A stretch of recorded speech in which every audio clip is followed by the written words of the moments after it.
Harrison Ford, Steven Spielberg, Mick Jagger são alguns dos nomes que entram para listas dos divórcios milionários. E a gente poderia citar muitos outros. Afinal, essa lista engrossa a cada ano. Toda vez que uma celebridade se separa de seu cônjuge, essa lista sempre especula qual será o valor da conta do divórcio. E existe também uma indústria muito grande por trás disso.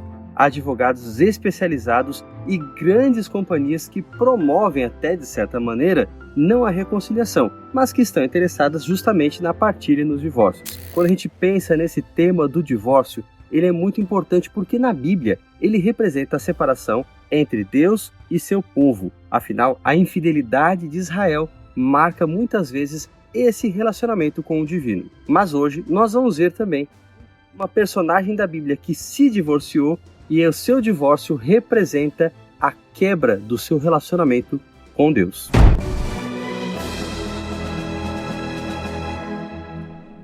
Esse aqui é o canal Todavia, aqui a gente fala de fé cristã e assuntos contemporâneos. Existem vários vídeos aqui no canal que você pode consumir e são muito interessantes. Eu recomendo que você, no final desse vídeo, veja as recomendações e também pode buscar aí nas nossas playlists, porque com certeza você vai achar conteúdo que vai interessar e vai instruir você. Não se esqueça de deixar aqui o seu like, afinal assim você ajuda o nosso trabalho, e também recomende esse vídeo para outras pessoas, compartilhando o link dele nos seus grupos de WhatsApp.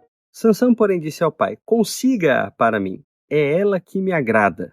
Juízes 14, verso 3. Como Deus poderia fazer uma aliança com alguém como Sansão? Imagina Gandhi correndo atrás das beldades inglesas. Parece estranho Deus escolher Sansão, mas quando você olha, é de fato próprio da natureza humana cometer erros. E Deus provavelmente use pessoas que cometem erros porque não há outro tipo de pessoas. Infelizmente, a realidade do pecado causa isso, uma natureza propensa a erros. Mas isso também não é desculpa para que você deixe de buscar a santidade e se apegue ao fato de que você é pecador. Eu sou pecador, então eu posso fazer qualquer coisa, eu posso viver do meu jeito, Deus sabe que eu erro mesmo, então eu vou ficar do jeito que eu estou. Não é disso que nós estamos tratando aqui. Embora o ser humano seja, sim, pecador e propenso a erros, ele pode, pela graça de Deus, alcançar a santidade, ser fiel, viver uma vida que se aproxime cada vez mais da conduta deixada na Bíblia como exemplo. Muitos homens santos do passado viveram assim, e esse é o desafio para nós hoje. É verdade que ainda vamos cometer deslizes e faltas, e Deus vai nos acompanhar durante esse processo, nos perdoando, nos cobrindo com sua graça. Então há um meio termo aqui, nem uma perfeição absoluta, mas também nem essa postura de se acomodar aos próprios erros. O cristão é aquele que luta sabendo que é pecador, mas persistindo em, pela fé, buscar a perfeição. Como Paulo mesmo fala: não que eu a haja alcançado, mas persigo para o alvo. É claro que assim como os advogados especializados em divórcios milionários, Satanás, ele busca que haja esse rompimento da nossa relação com Deus, não por motivos financeiros, mas porque ele sabe que se essa aliança se romper, nós não poderemos ser salvos. Nós somos salvos dentro da aliança e do propósito de Deus. Agora, olha como Sansão, ao escolher uma noiva filisteia, acaba se ajustando ao convívio com os filisteus. Ironicamente, aqueles que deveriam ser os seus maiores inimigos. Ele foi chamado por Deus para combater os filisteus. Não apenas a influência militar deles, mas também a influência cultural. Afinal, como juiz de Israel, ele deveria aproximar o povo de Deus e fazer com que eles de fato seguissem os planos que Deus expressou na sua palavra e vivessem dentro da aliança com ele. Todos os juízes serviram a esse propósito, não apenas libertar o povo no sentido militar da opressão dos seus inimigos que estavam em Canaã, mas também reconsagrar o povo, aproximá-los mais de Deus. E Sansão foge justamente a esse último propósito, porque ao invés de combater a influência dos filisteus, ele a assimila. E isso a gente pode ver na sua participação na festa nupcial. Afinal, se ele estava se casando com uma filisteia, ele estava também adotando todos os costumes nupciais que os filisteus tinham. E eu gosto muito de como Ellen White coloca a questão. Em sua festa nupcial, foi levado Sansão à associação familiar com os que odiavam ao Deus de Israel. Quem que voluntariamente entre para uma relação tal sentirá necessidade de se conformar até certo ponto com os hábitos e costumes de seus companheiros.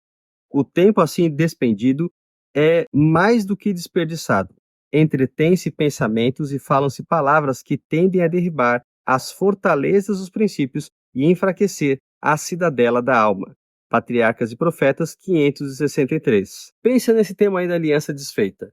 Quando é que será que nós somos mais facilmente identificados como cristãos? É muito fácil no sábado pela manhã estarmos caracterizados como cristãos com as nossas Bíblias e lições da escola sabatina sendo carregadas e participarmos dos programas da igreja.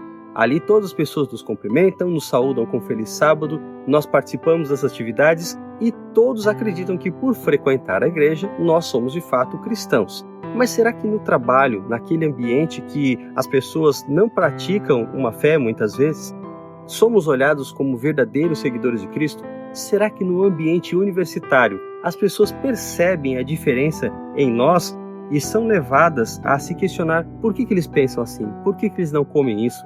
Por que eles se expressam dessa maneira? Se isso acontece, evidentemente estamos chamando a atenção não para nós e as nossas diferenças, mas para a mudança que Cristo promove em nossa própria vida. Será que no lar somos reconhecidos como cristãos pela maneira como tratamos os filhos, o cônjuge? Será que somos reconhecidos como cristãos nas transações comerciais? É muito importante que o nosso cristianismo não esteja restrito às 4 paredes da igreja, muito menos a um dia da semana. É necessário sermos cristãos em todas as esferas. É claro que a mídia tem uma influência muito grande nesse processo de conformismo, transmitindo valores, ensinando costumes e até mesmo promovendo modas que são diametralmente opostas à palavra de Deus. As pessoas acabam usando jargões que assistem nos seus programas favoritos, acabam aceitando subliminarmente muitas ideias que são promovidas por Satanás. É muito importante recapitular aqui também o voto do nazireado, que consistia em 3 pontos. Sansão não poderia comer nada derivado da uva,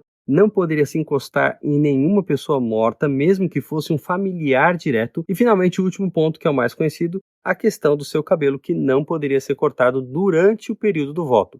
O que aqui no caso de Sansão parece ser algo vitalício. Mas ao participar do banquete, Sansão começa a quebrar esses votos. Vale lembrar que os filisteus são conhecidos por serem um dos primeiros povos a promover a fermentação da cevada, ou seja, a fabricar cerveja. E é muito difícil que Sansão, ao participar de seus banquetes, não consumisse vinho e outras bebidas alcoólicas, quebrando aí um dos pontos importantes do seu voto. Não tem jeito. Quando a gente se mistura com pessoas ímpias em lugares inadequados, é muito mais fácil a tentação nos assediar e nós cedemos nos conformando com o ambiente e suas regras. Quando a gente vai para um ambiente novo, é muito comum que a gente se adeque a ele.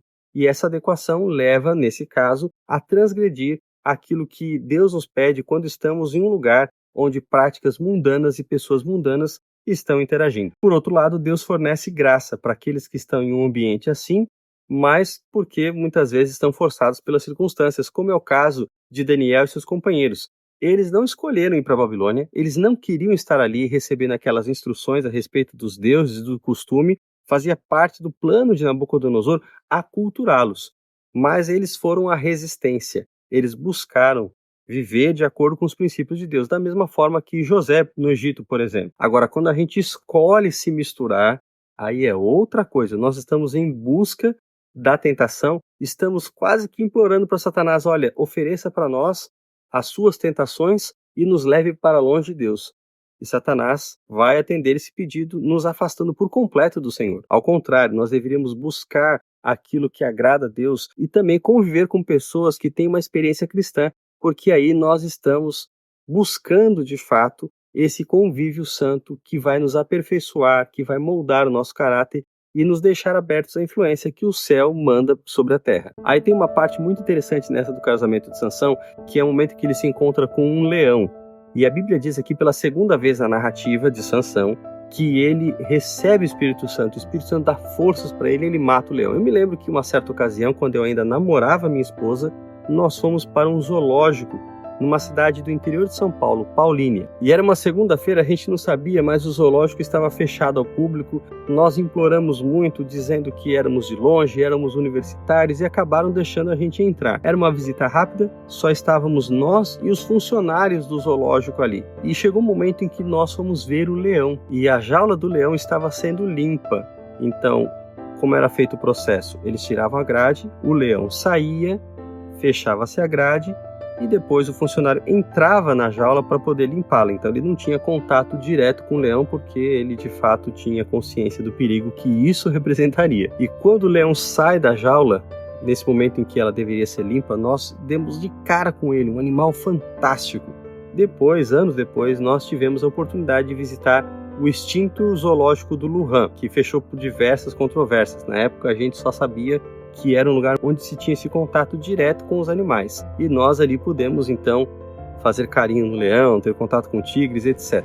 Mas aqui na nossa história, Sansão não se intimida diante do leão, ele o mata com as suas próprias mãos e tempo depois ele percebe que ali naquele local, na carcaça do leão, se formou uma colmeia, abelhas produziram mel e ele pega daquele mel. Olha um outro problema aí, porque afinal de contas Sansão sabia que ele não podia ter nenhum contato com pessoas e coisas mortas. O próprio texto informa pra gente que ele não diz a seus pais a procedência daquele mel. Voltando ao seu casamento, Sansão acaba fazendo um enigma para as pessoas que estavam ali, os seus convidados, e o enigma está relatado em Juízes 14. Do que come saiu comida, do que é forte saiu doçura. Juízes 14, verso 14. Sansão deu um prazo para os convidados para que eles, então, adivinhassem o sentido daquilo que ele estava dizendo, e uma aposta era que se eles o fizessem, Sansão daria para cada um deles vestes nupciais, vestes luxuosas. Agora, pelo contrário, se eles não conseguissem, Sansão é que ganharia de cada um deles vestes muito caras. Mas tudo deu errado, porque eles pressionaram a esposa de Sansão, a mulher de Tímina, essa cidade dos filisteus, acabaram fazendo com que ela, por sua vez, pressionasse Sansão, o que já mostra pra gente, antes mesmo da história de Dalila, que acontece mais de 20 anos depois, que Sansão era muito fraco à pressão das mulheres. E ele acaba, nessa ocasião, revelando à sua esposa qual era o seu segredo, qual era o sentido do enigma que ele tinha proposto. Então, Sansão revelando segredos para mulheres que o pressionam é coisa que parece que vai acompanhá-lo durante toda a sua vida. No dia da revelação, os companheiros sabem o segredo, Sansão intui a razão deles saberem, acaba matando vários filisteus, pegando as suas vestes para pagar a aposta, o que, de certa maneira, até contribuiu com os propósitos de Deus, incitando Sansão contra os filisteus. E depois disso, depois de pagar a aposta, Sansão se desanima com o casamento e foge para longe dali e vai para a casa dos seus pais. Tudo desanda quando a gente rompe a aliança com Deus. Essa reflexão bíblica nos ajuda a entender que é necessário a gente buscar cada dia conformar-se com aquilo que Deus pede, a fim de que todas as áreas da vida sejam bem ordenadas e a gente viva com a tranquilidade e segurança dos servos do Senhor. Existem ainda 2 outros vídeos aqui no canal onde eu falo sobre Sansão, você pode acompanhá-los e tem outras reflexões bíblicas também. Não se esqueça de deixar o like nesse vídeo, acompanhe aqui o nosso canal porque toda semana sai vídeo novo. Um forte abraço, que Deus abençoe você.